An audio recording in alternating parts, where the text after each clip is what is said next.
Hello, and welcome to The Nose. It's the end of the week. At least here it is. And so we do the same show at the end of every week. A conversation about culture. We will be talking today, a little bit later in the show, about what happens when two movies about the same subject come out at the same time. And it happens with more frequency than you might expect, and probably than it probably should. We'll talk about that, what it means, what happens, why does it happen. We'll also, if we have time, talk about bookshelves. The Washington Post has featured photographs taken by 9 different writers of their own bookshelves, setting up possibly a cycle of bookshelf envy.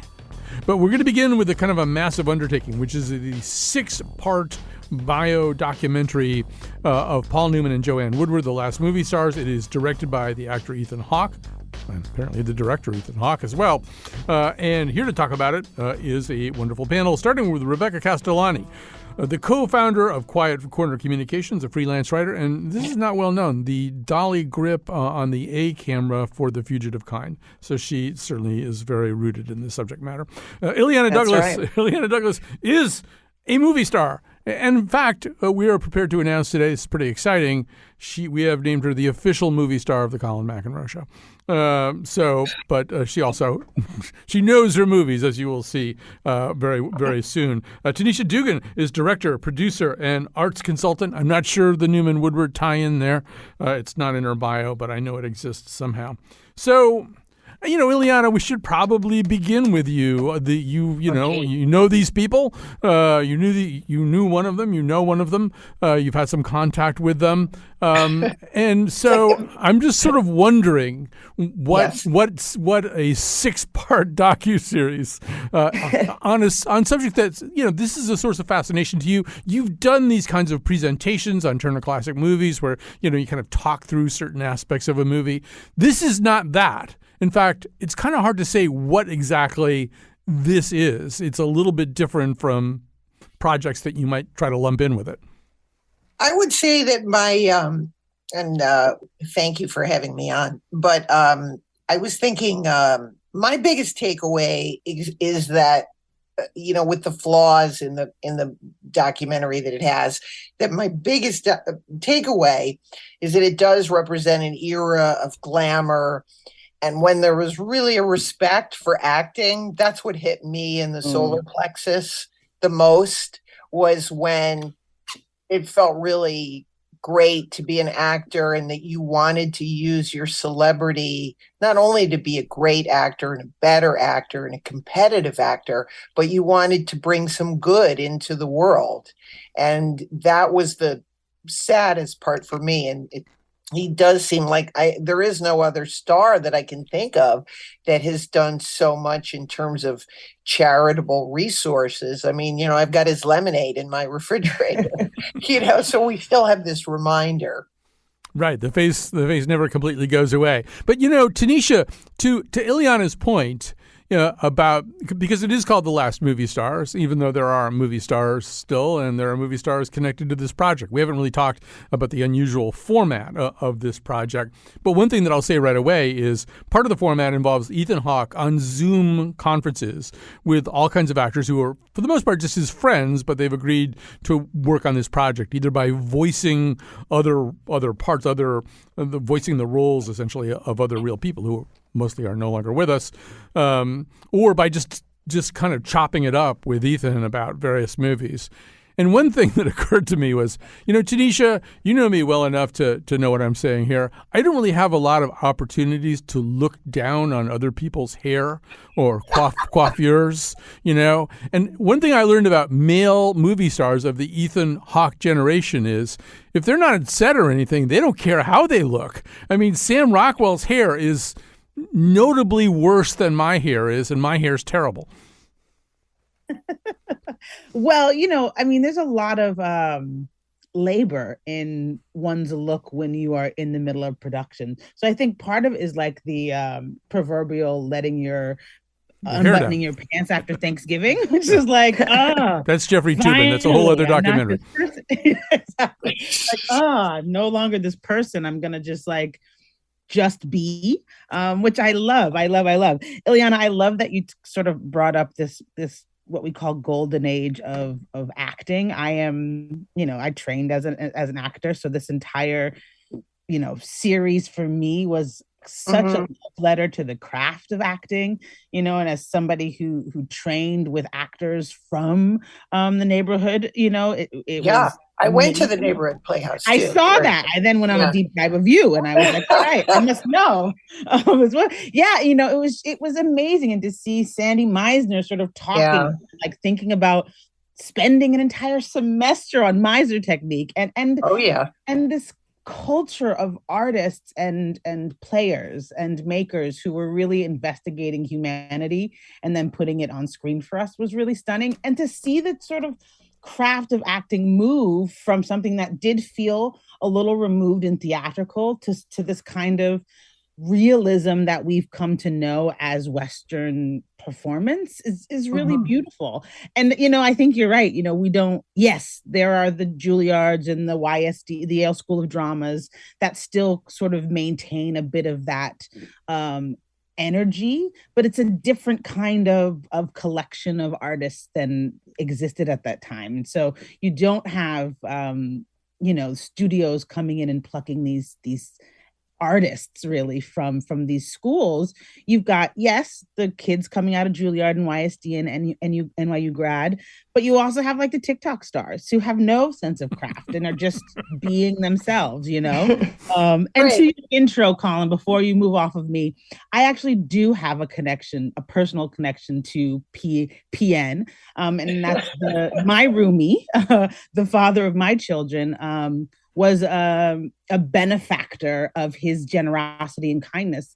He grew up in Westport in a group home, and Paul would come to the group home. He was a supporter in all of the ways. And when I told my roomie I was doing this show, he regaled me with being able to drive in the Porsche with Paul and around Westport and he's a big guy. And Paul said, you got some shoulders, you can move some people, and that opened up a conversation that I think has I know, having talked to my roommate, has indelible effect on him. And so seeing those later episodes where we learn about that Paul was really touching for me. Right. So, yeah. Oh, see, I knew there was a connection. All right. Before I go to Rebecca, because I think we still haven't quite established how this documentary unfolds and the somewhat unique narrative devices that Ethan Hawke has decided to use. So let's hear Ethan Hawke, Alessandro Nivola, and the aforementioned Sam Rockwell talking a little bit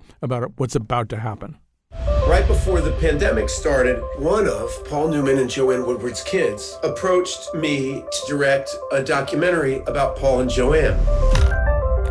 Paul had begun working on a memoir. They did over 100 interviews. He said to him, tell the truth. Stuff they would never say if they weren't with friends. What happened to these tapes? He poured gasoline on them and lit them on fire. Wow.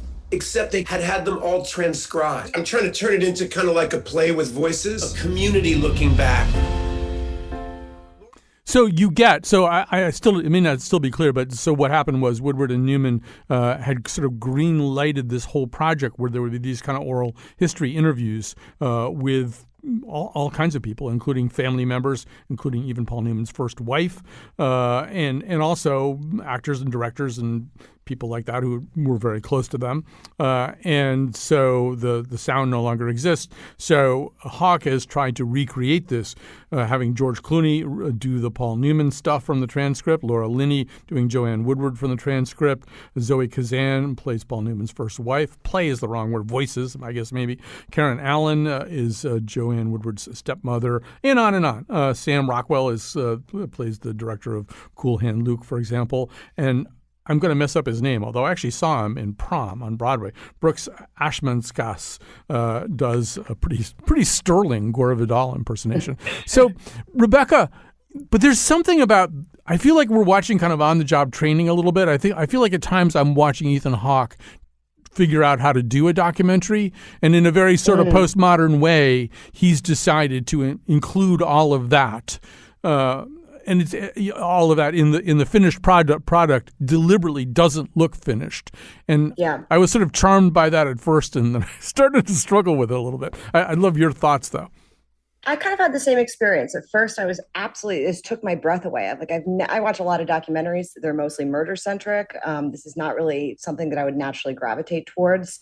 I was not super familiar with Joanne Woodward at all. I've only seen a handful of things that Paul Newman has been in. So not really something I was that compelled by. But the minute it started and it had this sort of multimedia quality where you've got the transcripts that are being read, you've got these beautiful photographs and video from their lives, and then also using the movies these two people were in to tell the story, sort of like out of context of the movie, but within context of their personal narratives.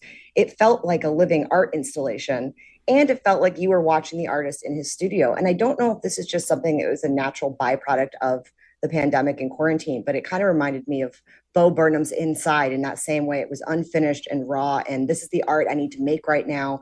Because we're in quarantine, I don't have access to this arsenal of tools that I usually would have. And that was endearing to me. Though by, episode 5, I was like, we did need an editor here. This is getting a little long.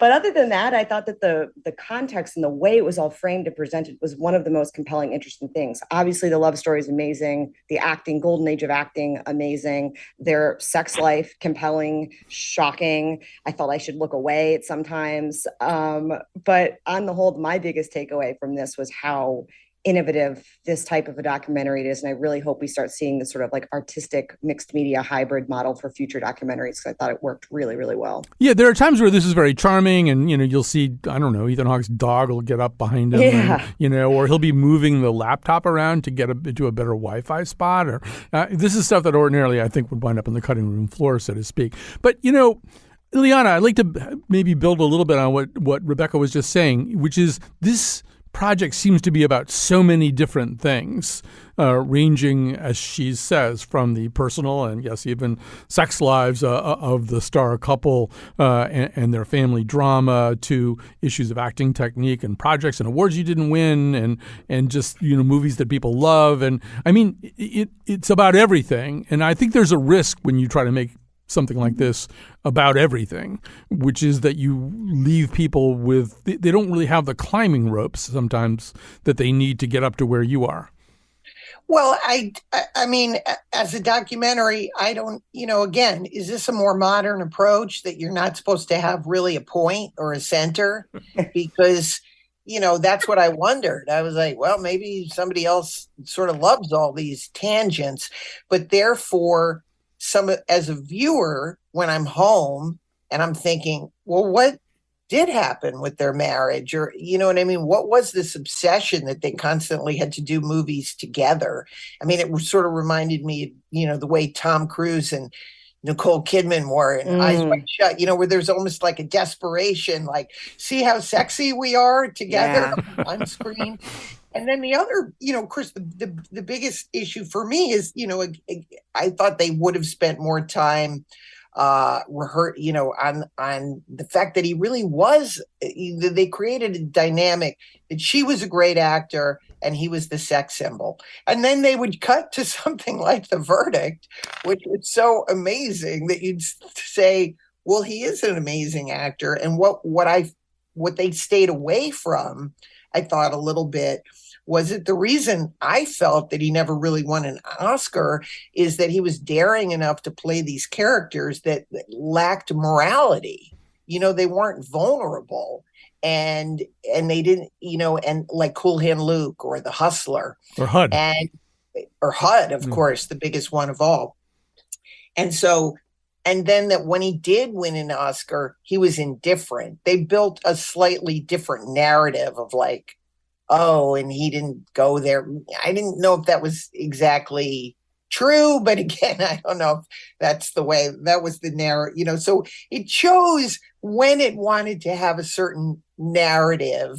And for people that aren't so much in the know, I guess that's okay. But I thought that Paul Newman, truly, there were so many shots of him without his shirt on that I thought, well, clearly he enjoyed, I think it was a conundrum. He enjoyed being a sex symbol, yet he felt conflicted. by being a sex symbol. And they never really stated that. Right. I should say I have a little personal connection in the sense that my roomie, to use Tanisha's term, is during the 70s, during political campaigns, was driving Newman around a lot, picking him up from the house in Westport where, Joanne's in the kitchen in a house scout making breakfast for everybody and driving around all day. And you sort of get to know somebody a certain way. And it was clear that he had been in some really scary situations with fans. His life was like being the Beatles from 1963 to 1966, except he did it for 30 years. For 30 years, he could walk into a place and women would start to get the vapors, but also maybe want to like grab him and he was clearly he had learned that this could be a pretty traumatic thing and not something that he was looking for. But Tanisha, I want to stay for a second with the question of what we're looking for, and I'm thinking like even based on what you've said so far about just your own training as an actor, and I mean it's kind of there. And it's kind of not there, right? If you really wanted to know how Newman and Woodward got those performances, once in a while, like in episode 6, they really do tell us a little bit of stuff about the verdict and what Sidney Lumet told Newman to do, go home this weekend and blah, blah, blah. I won't wreck it. But I don't know. If you were really interested in acting, you kind of have to sit through a lot of other stuff to get through to the nuggets that are really about acting. So I don't know. How did that work for you? I mean, I guess I have a more generous and gracious interpretation, maybe because I'm more open to seeing it, or maybe not. I don't know. But it's interesting for me, and I don't know Paul personally. So, right, I'm just an outside observer watching this documentary really fresh. What I took was that, like, he was beautiful and sexy, and that is why he was so Hollywood perfect. And he learned to be a great actor along the way. That's sort of what I took, right? Yeah. And that Sidney Lumet moment is so iconic, as a craftsperson, but also I think for Paul, because it was like that everlasting acting tool, which is like, you're not showing me you. I'm not getting you. And so you need to go and figure out how to show up as you, because you understand this more than you're giving me. And that's really tasty and juicy. I mean, on the other side, away from the craft of it all, I was totally into the story of their love affair, of how that started. I, totally as a parent, as a woman who has made choices around her career, a career that is in entertainment, was so taken by Joanne's sort of trajectory, And I'm sure he learned by watching her, right? I'm sure that there's a little bit of osmosis happening through that relationship in all the ways. So I think I was able to take, more out of it, but I also think perhaps I was a more open vessel and looking for some guidance, for lack of a better term, across this documentary. Yeah, I mean, the relationship stuff, Rebecca, is really interesting. And there's sort of, quite frequently, I think, people who want to know about the personal lives of famous people, particularly of movie stars or rock stars. If you really want to know about that stuff, you're often kind of pressing your nose up against the window of the candy store, and you can't really see that much stuff. What was kind of unusual here was that these tapes included like really Paul Newman talking about what their sex lives were like at the beginning of their relationship. George Clooney is now doing the voice, I think, for that. And also the kids talking about how there had to be like a deadbolt on the bedroom door. So two doors and a deadbolt. Like that is some wild stuff. Yeah, I love that about it. I think that, so many of these documentaries are secondhand accounts or they're really speculative. So to actually hear a primary document read by fantastic actors in their own right. I think the choice to cast Clooney as Newman and Laura Linney as Joanne was just absolutely spot on, because they seem to also sort of imbue the same sort of characteristics that Newman and Joanne did, I feel. So I just thought that was such an effective way of sort of communicating the story and really getting into the relationship and sort of really getting an honest, very intimate picture of who these people were that goes far deeper than I think the guise of celebrity. I think that anybody with a strong partnership where there's different dreams, different dynamics, different division of responsibilities and expectations, I think that would resonate with anyone in any circumstance. So I'm going to probably ask you all of this, ask all of you this question, but Ileana, what did you, I mean, it's weird to ask this about a 6-part docuseries. But what did you want more of? Well, what I wanted more of, and then I just want to jump on what you said. It's just my opinion as an audience member. It's for fun. Whenever anyone makes a documentary, there's a narrative. Did I feel as a person who makes movies myself, gee, they really want to nail home that they had a lot of sex. I mean, they're really pressing that point that that they were a couple. So, in the back of my mind, did I cynically sometimes think, the family's putting this together and they want to make absolutely sure the narrative of the happy couple is there. That aside, and that was just my funny viewpoint. What I wanted to see more about were just things that, as a cineast, number one, there was nobody was given credits.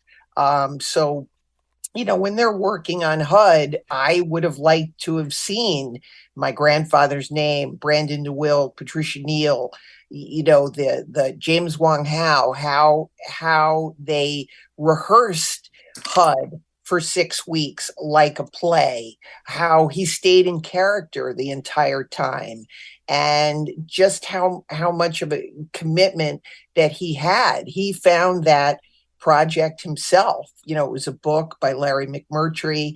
The character was a very minor character. They made a lot of changes when they adapted it to the screen. So there was just very interesting things, with the same thing with A Hustler.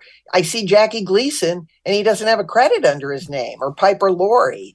And so yes, it makes me want to go see the movies. But for me as a viewer, it was like Paul Newman and Joanne Woodward in a vacuum, without ever mentioning, Robert Rossen or the people that made some of these movies. And so again, it's a small critique, but that I wanted to see more of the cinema aspects of his career.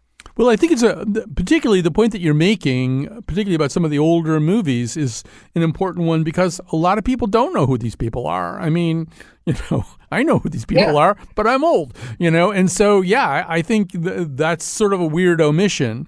But Tanisha, I feel like this, in some ways, we're talking about a project that, for all of the fun that it delivers and the insight and the interesting stuff, it does have a kind of attention deficit disorder. Like, it would really be hard for Ethan Hawke to spend enough time. I mean, like telling us, for example, that they rehearsed HUD for 6 weeks like it was a play.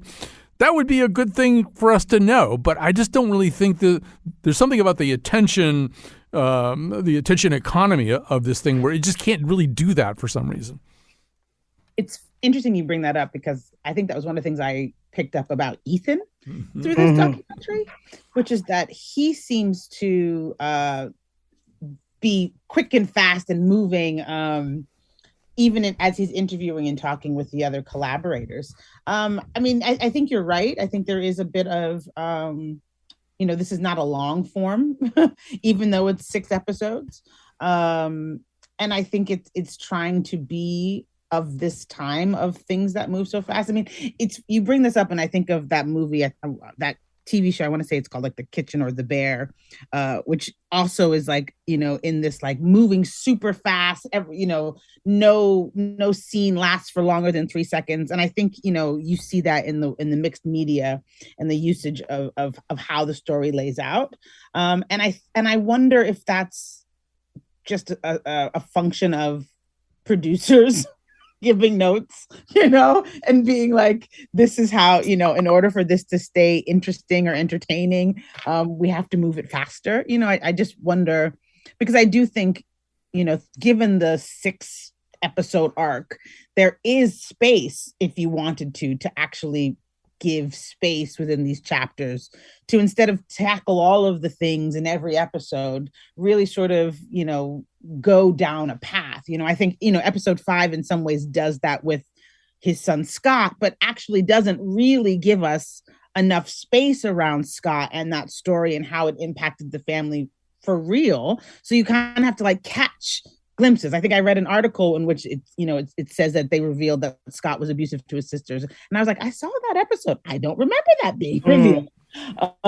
So I think you're right. There's something about the pacing of this that that allows us to miss, I think, important details. And because it's 6 episodes, I'm not sure if one would go back through all the 6 episodes to reclaim anything they missed along the way. So I do think in terms of critique, that is one. Yeah, I mean, for example, and Rebecca, tell me whether maybe this is there and I didn't catch it, but you get a lot of Gore Vidal. I don't think it's really clear that Gore Vidal was probably their best friend, the best friend of this couple, or certainly the longest friendship of this couple. Joanne Woodward, who did not, like her husband, go out and work on campaigns and make appearances for campaigns, told my partner the only time she ever did that was when Gore Vidal ran for something. She also confided or told this funny story about how Gore Vidal was the godfather for, I think, their first child together. And at the ceremony, as he held the baby, he turned to the people sitting at the religious ceremony and he said, always the godfather, never the god. But like, I feel like we get a lot of Gore Vidal, but I don't think it's really necessarily clear if you're watching this that he's a really, really close family friend who really knew them well. Because I don't know, there's sort of I just kept thinking, is that his actual voice? This voice that the player is playing with? Very, very close anyway. I don't know. And I guess, Rebecca, the other thing I'm thinking is these 2 actors were unusual, I think, in their intellectual rigor, or at least they were at the far end of the intellectual spectrum in the world of acting. I'm sure Ileana would tell us that actors are all over the map. There's some really good actors who are in some ways almost a little kind of stupid, and there are some really good actors who are really, really smart and very intellectual. They were the latter. I don't know if that comes through either. Yeah, I definitely found myself having to do a lot of extracurricular Googling around this movie. And for the first documentary, for the first 2 episodes, I thought that was 100% on me, just kind of not knowing enough about this. But I did start to get the impression by the end, I was like, okay, maybe I'm not stupid and uncultured. Like maybe there has been like a lack of explanation around certain people that have been introduced. They'll like and I think to Ileana's point, they make some references, but then don't make others, which I would have liked a little more context around. So I found myself looking up the filmography a lot of the times because of the way they wove different movies into the telling of their actual story. I got very confused by their chronology of things. So that was a little unmooring, but I also didn't hate that. I thought that it was just like the sort of that nebulous, like this is kind of how life feels when you're looking back on it. It's not chronological. It's a flow of feelings and events and experiences. And I think that was sort of effective in its own confusing way. One last point, Ileana, it's something that we mentioned, I think, in the emails too, which is that, for all of Newman's in particular sort of celebrated superstar status, this was a couple that went to kind of unusual lengths to live a kind of normal life. They lived in Westport, Connecticut, not in a super fancy McMansion, just sort of a big, comfortable house. And, when as much as you can and be the last movie stars and also try to be regular people, they really made, an honest, sincere shot at that, from what I can tell. I think that's completely true. I know when I was at the neighborhood playhouse, and again, they were famous in a time, I hate to say it, before the internet, where there's such a focus on celebrity. But when we were in the neighborhood playhouse, Joanne Woodward would come and, give a lecture. Newman and Woodward would come at the end of the year and watch our final scenes. They discovered Dylan McDermott, Allison Janney. They kind of picked them out. They would do readings at their house. And there was never the idea, you knew they were famous, but again, nobody dared take their picture or ask for an autograph. I mean, one time I was, bold enough to ask him to sign some HUD stuff for me, and he did it, and he was very nice. But there wasn't, I think that their persona was that they were very, very serious actors, and they, to the end of their career, they were doing films that that was part of their legacy. All right, we're going to have to stop there. We're going to take a break. We're going to come back. We're going to kind of speed date through a couple of other topics. And so stay with us. I've had that dream 1,000 times, 1,000 times, 1,000 times. I've had that dream 1,000 times. I left my room on the west side, all from noon until the night. I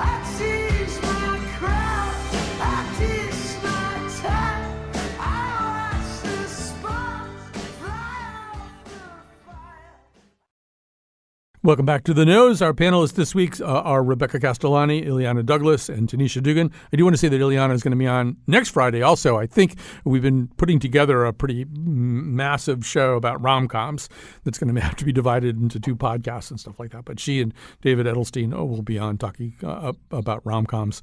So there's this other thing that happens, and it's weird. I mean, Godspell and Jesus Christ, those 2 movies, Jesus Christ Superstar, those 2 movies came out in the same year, I mean, Volcano and Dante's Peak, 2 volcano movies came out in the same year. Armageddon and Deep Impact, same year. Ants and A Bug's Life, 2 animated insect movies. That's the one. Rebecca, we should start there because I know that's the one that sort of has stuck in your mind. So Bob, we should say Bob Mondello of NPR did a piece about this, just these kind of weird coincidences. I think he found about 50 of them. He doesn't even mention the fact that the Lord of the Rings and Game of Thrones derivatives are on a collision course to hit the streamiverse within weeks of each other right now. But it is... I think as moviegoers, we often go, oh, how come there's 2 of this movie? Yeah, how does this happen? Do people just not communicate in Hollywood? Like the Ants, A Bug's Life thing is something that literally I think I probably have a conversation about once a month because the 2 movies are completely conflated in my mind and I cannot for the life of me figure out what the plot of one is versus the other. It's just the same. It's just like one big bug movie, but the animation styles are uncannily different. It's just uncanny valley. I won't watch the movies again to actually get it straight, but I think about it a lot. It occupies a lot of energy in my brain. I just think this is a crazy topic. I mean, I feel like the early 2000s, there were tons of these, like The Prestige and The Illusionist. Yes. Those movies are the same, and they came out within 6 months of each other. Wild. So Ileana, she raises a good question. Is there just really bad communication? Well, sometimes there's a lot of communication, right? I mean, Jezebel and Gone with the Wind came out at the same time, partly because Bette Davis didn't get the role in Gone with the Wind, and so there was just they sort of put the pedal to the metal to get this other, Civil War type picture out, and directly, perhaps foolishly, try to compete with Gone with the Wind. Well, I know. Also with the Mutiny on the Bounty. Sometimes, I mean, it's slightly off topic, but they keep making the same movie. Like why do they keep making Mutiny on the Bounty? They've made it like every era has a Mutiny on the Bounty. But I'm mortified to say that it not only happened to me once, it happened to me twice. We did Grace of My Heart, and then to our horror, a week before our movie came out, which is about music in the 60s, Tom Hanks put out That Thing You Do. And although we were very nicely reviewed, some people said they called us That Thing You Do Better. We were totally eclipsed by the Tom Hanks movie. And then a couple years later, I kid you not, Stir of Echoes came out the same week as The Sixth Sense. And even though they're not remotely the same movie, because they were both about ghosts, we were totally eclipsed by The Sixth Sense. But my favorite, I can't believe you haven't mentioned Turner and Hooch and Canine, which also came out at the same time. And both are about, cops paired with dogs. So how did that idea get made into not one movie, but 2 movies? Right. As I told you as we were emailing, for me, Grace of My Heart and a movie, I think might have come up the next year, but maybe 6 months later, a movie called Georgia came out, which is also about a woman songwriter. And I don't know. For some reason, those are the 2 that sort of were kind of bumping together in my mind. Both directed by women, maybe. Yeah, that could be true. That could be another part of it. So, yeah, Tanisha, I don't know. I mean, I just want your overall reaction to this. I mean, it's sort of weird when you think of all the movies that can't get made, that get stuck in pipelines that we never get to see because they just, they don't make it all the way through the production pipeline. It is kind of weird that we have to watch 2 of the same movies at the same time. I mean, it's as a person who watches the sausage get made, I'm like, it's not weird. Actually, it's actually exactly it's meant to be. And in some cases, it's like a dog with a bone, right? Like you're like, I will not let this idea die. I don't care that there's another one coming out. I'm going to make one too, and I'm going to make it better. And also, I think there's a weird belief that it's easier to market something that audiences already understand or know, and so we see not just the twins happening within the same season, but I mean, I love A League of Their Own. I love that movie. I'm unsure about a season of this thing. I think the idea of sort of taking a kind of idea or intellectual property and replicating it 1,000 times over is unfortunately the way of this their business. But I feel woefully out of my depth as well, because I'm like, I know I know Bug's Life, never saw it. Right? Consider yourself lucky. I know Turner and Hooch. Yeah. I don't know this other movie. So maybe that's the other thing. It's like an Ali fight. Like there's gonna be one that wins the day, and the other one just sort of totally. I totally believe that. I mean, Armageddon definitely beat Final Impact or whatever that Tia Leone movie is. And I don't even know what it's called, and I watched it. And certainly, I think Dante's Peak beat Volcano too. I just was wondering, Tanisha, what would you think about a version of Mutiny on the Bounty, but a women's baseball team would be sort of the people on the ship. I was wondering if make it happen. Yeah, I could get that green lighted by Matt Damon, I think.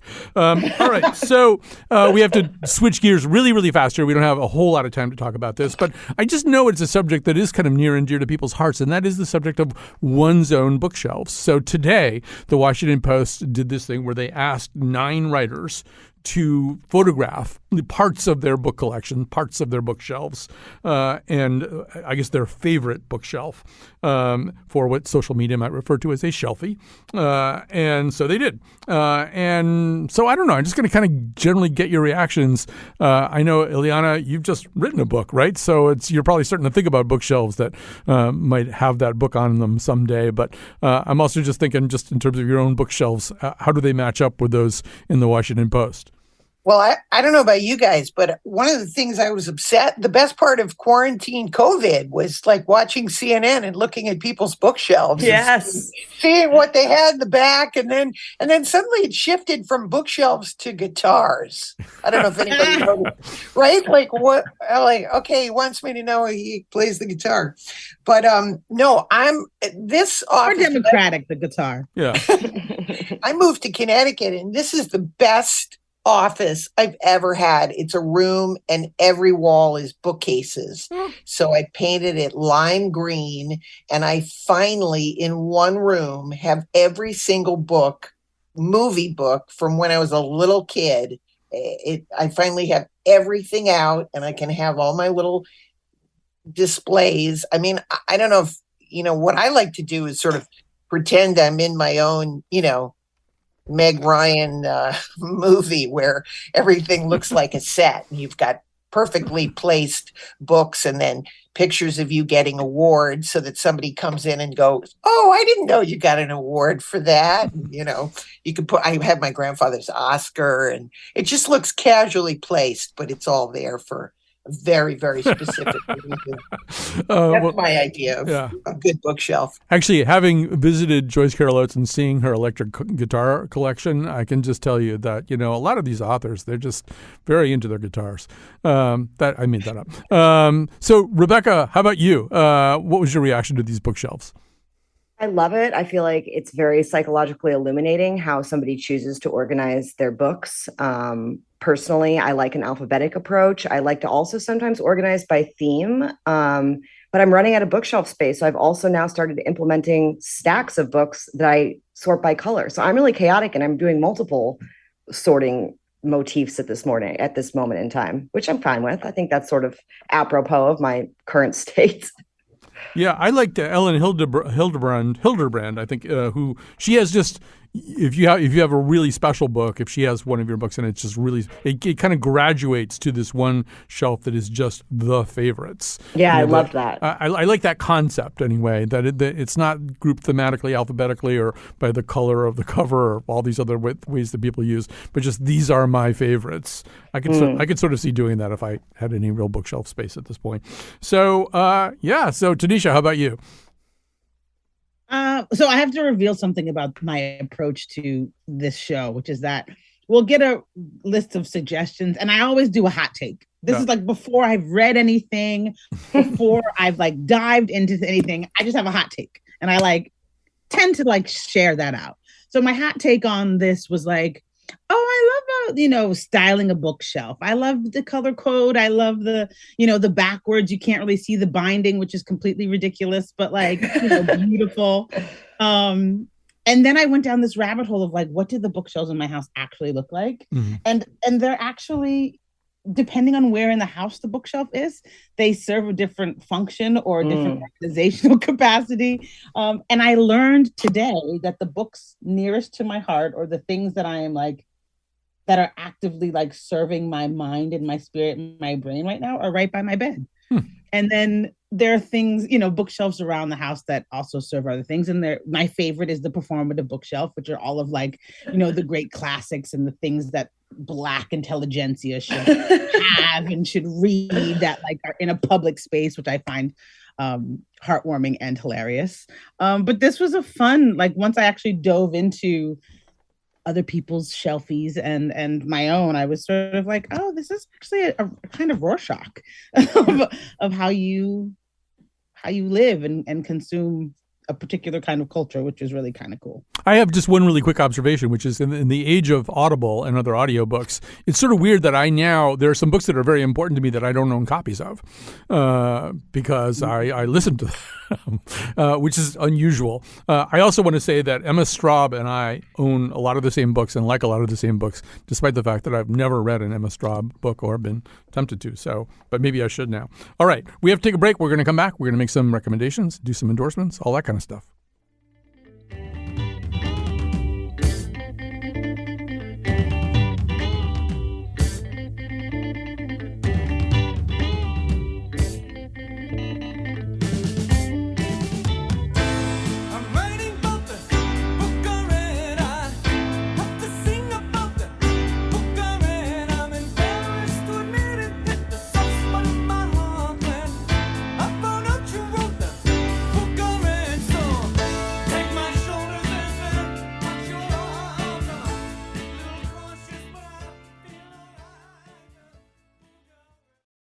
Okay, got to do this fast because we're short on time. Thanks to Kat Pastor, our technical producer today, handling all this complicated stuff. Today's episode was produced by Jonathan Tyson and Lily McPants, by which I mean the two producers they, as the Ghostbusters would say, they crossed streams. They managed to produce this together somehow, handing the baton back and forth. So we're going to go back to our panel, have them make some recommendations and endorsements. Tanisha Dugan, why don't you get us going?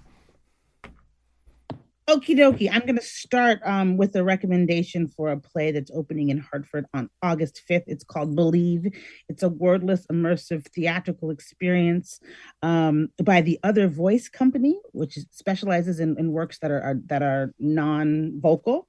And the project, it's a performance art piece that asks us whether or not we can find faith in this post-COVID world. So that's my first endorsement, recommendation, suggestion that opens August 5th. And then my other one, many of you know that Beyonce's album released today. And she has a song that features the voice of Barbara Ann McTeer of National Black Theater. She's the founder of the National Black Theater. She's no longer alive. And so as a nod to multidisciplinary connections, I endorse Beyonce pulling in theater as a part of her work, particularly legacy Black theater as a part of her work. And I hope to see more of those collections and collisions and connections as we keep thinking about how we make culture and work and art to come. Very cool. All right. Rebecca Castellani, how about you? Okay, so I noticed very briefly while watching The Last Movie Stars that they featured a clip from What's My Line, which is an old game show that my mother and 92-year-old grandmother and I have recently rediscovered this summer and have been playing in our own time. It's a very simple conceit. You have to have a panel that are trying to guess somebody's occupation, and you just get a lot of like classic movie stars and personalities appearing on the show, and it's very fun and lighthearted and hilarious often. So highly recommend YouTubing What's My Line and watching some of those old episodes. And then my second endorsement is also related to The Last Movie Stars, and that is generally the music of Hamilton Leithauser. He is the man responsible for a lot of the music in the documentary. He's got like a Newman-esque look to him. He's very tall and classically handsome. And it's just an absolutely fantastic musician. If you have not gone down the Hamilton Liedhauser rabbit hole, I recommend it. All right. And Ileana Douglas, how about you? What are you going to recommend? Well, I'm definitely going to recommend The Last Movie Star, because even though it's kind of messy and like as messy as Sam Rockwell's hair, I think everybody should take a look at it and learn about Newman and Woodward. I would say to watch, for me, if you haven't seen HUD, it's an amazing film by Paul Newman, Nobody's Fool. And there's a wonderful documentary called The Best of Enemies by Morgan Neville and Robert Gordon. I don't know if anyone's seen it, but it has Paul Newman and Gore Vidal in it. And it follows Newman at the Democratic Convention. It's pretty wild. As far as Joanne Woodward goes, I would say watching The Fugitive Kind, directed by Sidney Lumet, and then Rachel, directed by Paul Newman. She gives an astonishing performance, and he directed it, and I think it's an incredible movie. And then my last shameless plug is that my brother's written a book about steamboats from the 1800s called Night Boat to New York, published by the Globe Pequot Press. So if you like steamboats, you can pick it up. I'm going to do one more Newman movie, and that is, we've actually already mentioned it today. It's The Verdict. It is in 1982, I think. It is really kind of Newman in the hands of director Sidney Lumet, kind of, I don't know, almost kind of rediscovering himself a little bit and maybe giving a very special performance. But the movie itself is great. It has a terrific supporting cast, too. I'm a big Jack Warden fan. He's in there. James Mason is there as this lawyer whom Jack Warden describes as the effing Prince of Darkness. He's going to be Paul Newman's adversary. And not to be a guy or anything, but we do have Charlotte Rampling kind of at 1935. No, so she's about 36 years old, I think, in this movie, and that's kind of peak Charlotte Rampling. So so I'll just leave it there. I'll leave it there. But it's a really great movie. It's really terrific, and it just goes a lot of really interesting places. And Newman is amazing. I mean, it's really one of his great performances. I'm also going to endorse a book that I saw on Emma Straub's bookshelf in that article in the Washington Post. It's a new book. It's called Sleepwalk. It's by a writer named Dan Chaon, I think. I don't really know how to say his name. It's Chaon, so it's like chaos but with an N at the end. And it's set in a kind of not too far distant apocalyptic, sort of semi-apocalyptic future. It has one of the most bizarre first-person narrators I have ever encountered. Somebody who's like just whose essence you can't really kind of pin down entirely. On the other hand, he's just unbelievably engaging too, and he has this former fighting pit bull dog whom he's tamed, who's with him, and whose name is Flip, and the dog also becomes kind of an amazing character within it. So it's not a book that's going to be for everybody, but if you feel like maybe taking a dip into kind of a strange story, once again, it's called Sleepwalk. It's by Dan Chaon. All right, so thanks very much to this wonderful panel. We're so glad to have Rebecca Castellani, co-founder of Quiet Quarter Communications, freelance writer Ileana Douglas, movie star, television star, needs no introduction. Tanisha Dugan is a director-producer and arts consultant, and thanks to all of you for listening. I should tell you, I'm going to be away for next week. We are going to have this brand new rom-com show that features Ileana and other people as well, and there'll be other stuff, and I have no idea what a lot of it is, but enjoy the week. I'll be back a week from Monday with one of our Ask or Tell Me Anything shows. Joking, talking about this and talking about that, and talk about everything as a matter of fact. Oh yeah, talk about Torrington, Vernon, Danbury, Waterbury, Alderbury, Woodbury, hitting on New Britain, Vernon, I already said that one, Avon, Farmington, yeah.